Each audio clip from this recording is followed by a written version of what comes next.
श्री कृष्ण जी कहते हैं, अगर आपका कोई अपमान करे तो आप क्या करोगे। चाणक्य के अनुसार अगर कोई आपका पहली बार अपमान करे और आप कुछ भी ना कहे या उसको सहन कर ले तो उनकी नज़र में आप समझदार इंसान हैं। और अगर वही इंसान दोबारा अपमान करे फिर भी आप अपने गुस्से को कंट्रोल कर ले तो आप महान हैं। लेकिन अगर कोई आपका बार बार अपमान करे और आप कुछ भी ना करें तो आप चाणक्य की नज़र में सबसे बड़े मूर्ख हैं। इसको एक एग्जाम्पल के माध्यम से समझने की कोशिश करते हैं। दो दोस्त थे, एक का नाम विजय था और दूसरे का नाम अंकित था। विजय सीधा बच्चा था और अंकित बदमाश था। दोनों दोस्त स्कूल में साथ पढ़ाई करते थे, लेकिन अंकित विजय की बार बार मजाक उड़ाया करता था। अंकित हमेशा ऐसा कोई भी मौका नहीं छोड़ता था जिसमें उसकी बेइज्जती ना हो। अब ऐसा करते करते उनकी स्कूल लाइफ तो खत्म हो गई, लेकिन अंकित का ये स्वभाव उसके साथ ही रहा। जैसे उसकी नौकरी लगी तो उसने उसको फेसबुक पर सर्च किया। अंततः उसको विजय का नंबर मिल गया और उसको मैसेज किया, हेलो लूजर, आजकल तुम कहाँ हो। मेरे हिसाब से तुम कोई चाय की दुकान चला रहे होंगे। बहुत ही जल्द मैं तुमसे तुम्हारी चाय की दुकान में मिलूंगा और हम खूब सारी बातें करेंगे। ये सुनकर विजय भी थोड़ा सा गुस्से में हुआ, लेकिन उसने अपनी प्रतिक्रिया को रोक लिया और उसको नज़रअंदाज करते हुए उस बात को भूल गया। शादी होने के बाद थोड़ा अंकित का आत्मविश्वास बढ़ने लगा। उसने एक बार फिर से विजय को फोन किया कि आजकल तुम कहाँ हो, या ऐसे ही चाय की दुकान चला कर अपनी जिंदगी बिता दोगे। विजय ने इस बार भी कोई जवाब नहीं दिया।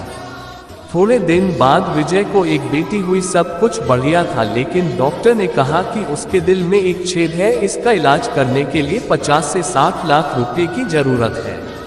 विजय की तो ऐसी की तैसी हो गई, क्योंकि ना तो उसके पास कोई लाखों रुपए वाली जॉब थी और ना ही उसके पास इतने रुपए थे जिससे वो इलाज करवा सके। मतलब कुल मिलाकर विजय के बस की बात नहीं थी। उसने डॉक्टर को मना कर दिया कि उससे ये सब व्यवस्था नहीं हो पाएगी। लेकिन अचानक एक दूसरे डॉक्टर ने केस को गंभीर मानते हुए ऑपरेशन फ्री में कर दिया।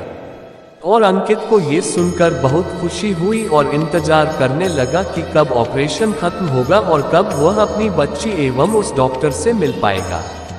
फाइनली इंतजार की घड़ी खत्म हुई और डॉक्टर विजय और उसकी बेटी अंकित के सामने आ चुके थे।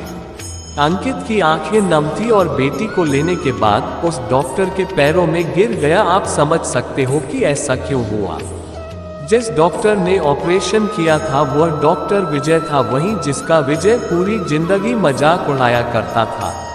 अंकित ने पैरों में गिरकर माफी मांगी, क्योंकि वो शर्मिंदा है अपनी हरकतों की ऊपर कि उसने जिस दोस्त की इतनी मजाक उड़ाई है वो आज काबिल है। उसने उस दोस्त की मदद की है जिसने हमेशा उसकी मजाक उड़ाई।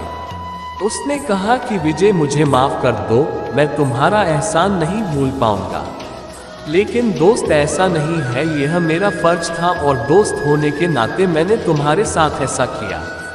लेकिन जब अंकित ने पूछा कि जब तुम्हारे साथ इतना बुरा होता है तो तुम क्या करते हो, तो विजय ने जवाब दिया कि जब तुम मेरी मजाक उड़ाया करते थे तब मैं हमेशा सकारात्मक नजरिए से अपने गुस्से को सही दिशा दिया करता था। और आज तुम्हारे दिलाए गुस्से की वजह से ही मैं इतना बड़ा बन पाया हूँ कि मैंने अपने गुस्से को सही दिशा देना सीख लिया है।